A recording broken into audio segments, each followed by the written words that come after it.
pour le mois de Ramadan.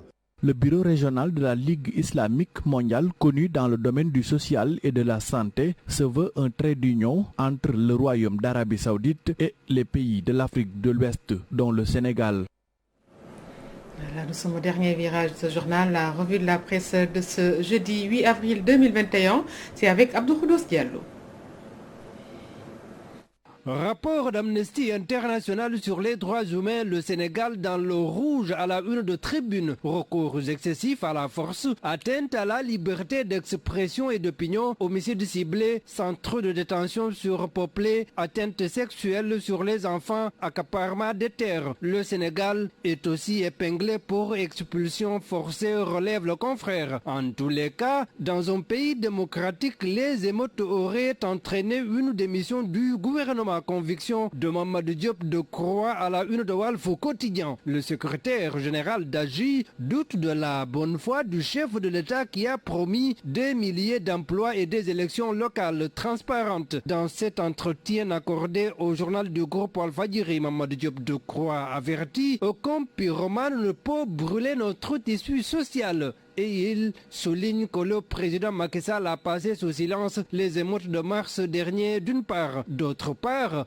l'accuse d'avoir la volonté de manipuler le calendrier électoral à des fins personnelles, rapporte le confrère. Toujours sur les émeutes de mars dernier, entretien avec Abdoulaziz Ndaou, colonel de la gendarmerie à la retraite, dans le journal L'Observateur. Les forces occultes qui ouvrent la voie aux terroristes si le président Macky Sall ne prend pas les devants, on risque de vivre ce qui s'est passé au Mozambique. Justement, aujourd'hui, sorti du ministre des Forces armées, l'État ressuscite les émeutes de mars. Dans le journal Les Échos, Sidiki Kaba va présenter au mémorandum et parler du bilan de la gendarmerie. Et le confrère se demande si les actes de banditisme à l'encontre des gendarmes vont être poursuivis. En attendant de voir plus clair, Amnesty épingle le Sénégal sur la situation des droits humains, titre lassant. Seydi Gassama et compagnie défendent les homosexuels et tirent sur le régime. Macky Sall, lui, reste debout, signale 24 heures pour la création d'emplois des jeunes, la formation professionnelle et la relance économique. Il exige l'amélioration de l'environnement des affaires et l'attractivité du Sénégal aux investissements directs étrangers. Déjà, une pluie de demandes de financement déposées au Jolof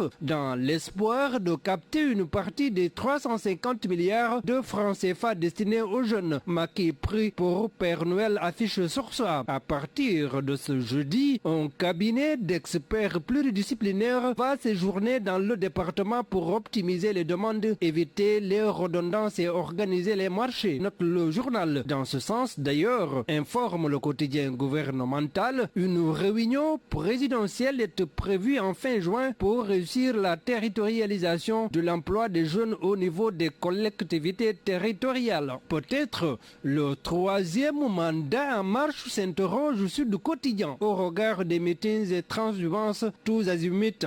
À présent, ce dossier sur l'imama au Sénégal dans le journal Enquête, l'imam dans tous ses éclats. L'imam est une fonction à vie qui aiguise les appétits et donne lieu à des controversées. Et pour Imam Sen Kardi de Dakar, seule la fonction de l'imam est usurpée tous les jours. Rapporte Enquête. À 2021, les fortes restrictions dues au Covid-19, critiques parlent de protocoles draconiens qui met les pèlerins dans l'expectative. Le journal Le Quotidien lui s'intéresse à la prise en charge médicale des agents de l'État. Abus de confiance mutuelle. Le président déchu de la MSAE s'accroche à son fauteuil, épinglé par un rapport de dit. Il fait l'objet de plaintes dans les colonnes du journal. Sport pour terminer à la une de Stade. Quart de finale aller, Ligue des Champions. Paris met fin à 2 ans et 19 matchs d'invincibilité du Bayern. Sunu Lamb contre Modulo. Mission assignée à Ama, Korigeko, Doumako, Danko. Bonne lecture. Dan.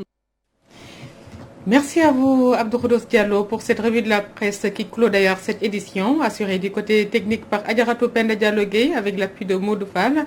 Et merci à toute l'équipe rédactionnelle, merci à Pierre-Edouard Faye, merci à Seydina Omar Ba, vous allez retrouver à 14h.